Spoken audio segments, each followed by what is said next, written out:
Padge, the next one comes by way of Joe Scrabbles over at IGN, who says Cyberpunk 2077 has gone gold. The future is almost here, he says. Yeah, keep dancing, Patch. So, I've got a couple of things to say about this. CD Projekt. I'm not actually. Yeah, I actually got. Yeah, CD Projekt Red has announced that Cyberpunk 2077 has officially gone gold ahead of its November 19 release. Going gold is a term given for when a release version of a game is complete and traditionally shown off with a disc. The entire game can be played from. Production. Can we just crop the old No Man's Sky photo in here? It's done. Oh my god, that was terrible. Anyway, there's a graphic of Keanu's 3D model, in-game 3D model, holding a gold disc, and they've confirmed that it's gone gold. But he goes on to say that doesn't mean development on Cyberpunk 2077 will be complete. But apart from its paid expansions, free DLC, and multiplayer mode, all arriving after release, almost all games now ship with a day one patch, providing further bug fixes for the release of the game. I'm just going to gloss over everything else because it's going to go into like a big thing. We know about the big issue here, which is crunch.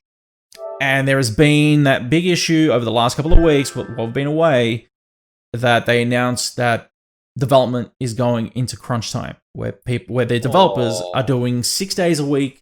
And there are people who are on social media right now having a cry about it, Jason Schreier. Here is my issue. Here are my issues about this game entirely. Okay, first of all, every single top game that's come out, AAA title this year that has come out, has gone into crunch. Naughty Dog were bashed to death this year for going into crunch time. They had some other problems happening. Bashed to death, you say?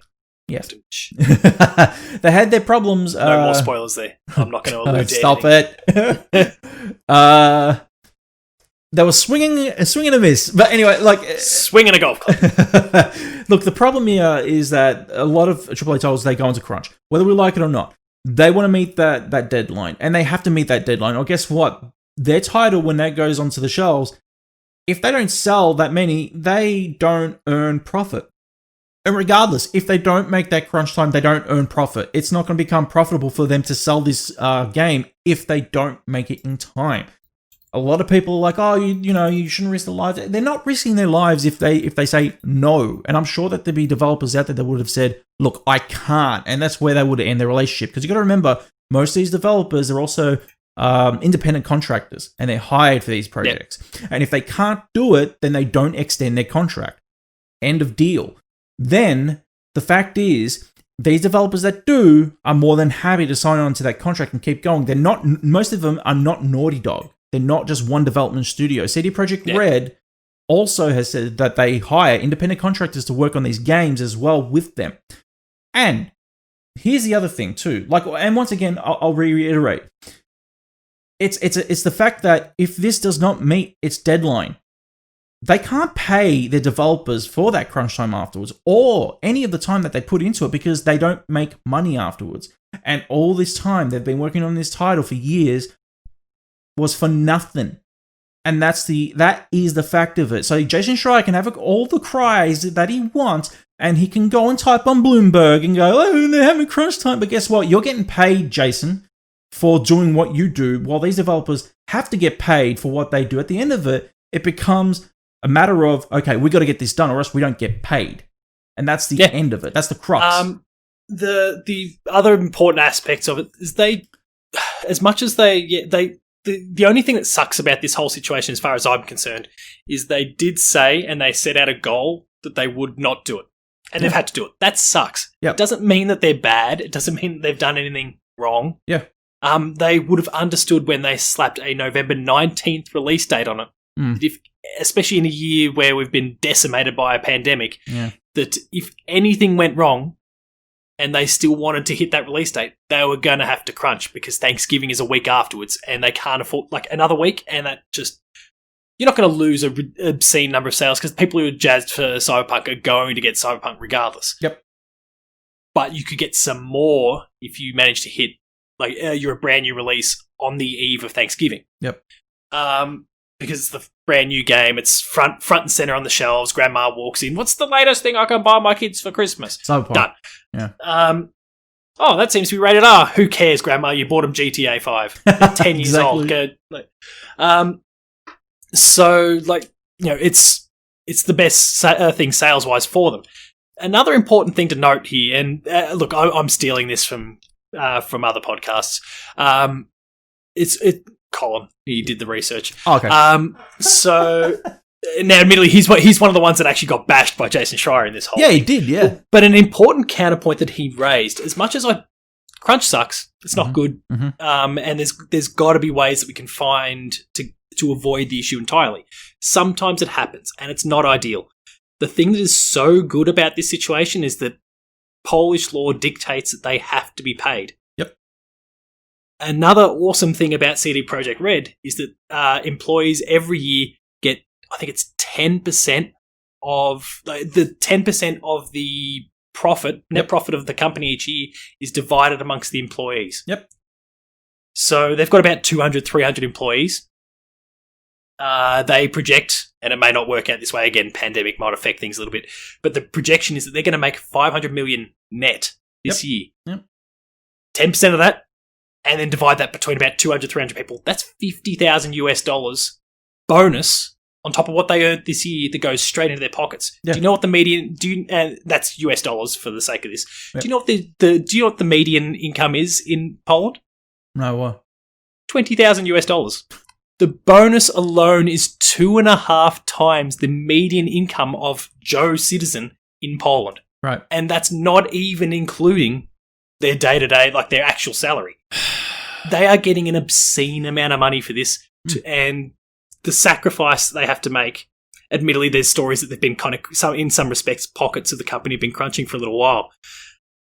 But they're working 6 extra days. And they're going to pocket $50,000. They've already got a salary that is well above the median in that country. Yeah, it's not ideal. There's lots of things that we don't want to see when it comes to crunch. And I'm sure if it happened to a US company, we wouldn't be able to say the same things because they wouldn't have to, again, you don't have Polish law that's a factor there. You don't, there's these other aspects. But all things considered, they're doing fine. Look, it sucks. At the end of it's a few squeaky wheels. Yeah. Jason Schreier trying to make a mountain out of a molehill and continue to build on a narrative, which again, before anyone shoots me down, Crunch isn't good. No. But he's just trying to lump this in the same pile as we're working hundreds of hours and Naughty Dog. And they're not Naughty Dog, and they're not an American development Yeah. company. They're not a American development studio. They don't go through the same pressures. They get paid handsomely. It's different. Life's It's different. a totally different context, yeah. I can guarantee you, if you went and spoke to a couple of the employees, they probably would have turned around and said, "Why didn't this idiot shut his mouth?" Because we're fine. There's clearly someone that does feel that way though, because then leave. They shot the email out from there anyway. But leave. You know what? Like I said, they're independent contracts. Leave. Because at the end of the day, if you're not happy with it, it's a job. Leave. You go find a job elsewhere. That's if you don't want to do those sort of extra hours, there are studios out there that mandate it, that it's not a thing. Yeah. And the nature of the beast though is that you're not going to make as much money. No, cool. Go develop some indie game at Zynga for all I care. But the fact is, that's a bit degrading. But I follow you.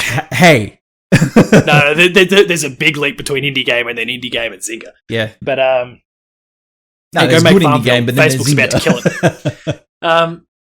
But there is the nature of the cultures between an indie developer, and a big AAA is very different. And then there's certain AAAs that do things really well, and there's certain AAAs that don't. Yeah. And historically, CD Projekt was one of the ones that didn't do it very well, but they've endeavored to do better. And it sounds like they're now asking 6 days. Sorry, guys, we busted our asses. We delayed the game once already. We've gone as far as we possibly can. 6 days, guys. Can you do it? Yeah. And in a year where people are already trapped at home and they can't really do much else, I don't think it's going to be an issue. Sacrifice? No. Is it going to be a huge sacrifice? They can't go anywhere. No, and they're all probably working from home anyway, so it's not a big deal. Yeah. You know. So let's move on. Jason, move on. Yeah. Don't block me, dickhead.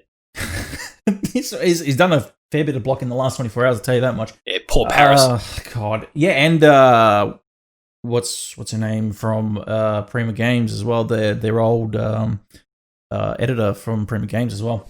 Got blocked. She now writes for Game Informer. Leanna Rupert. Oh, okay, right. Yeah.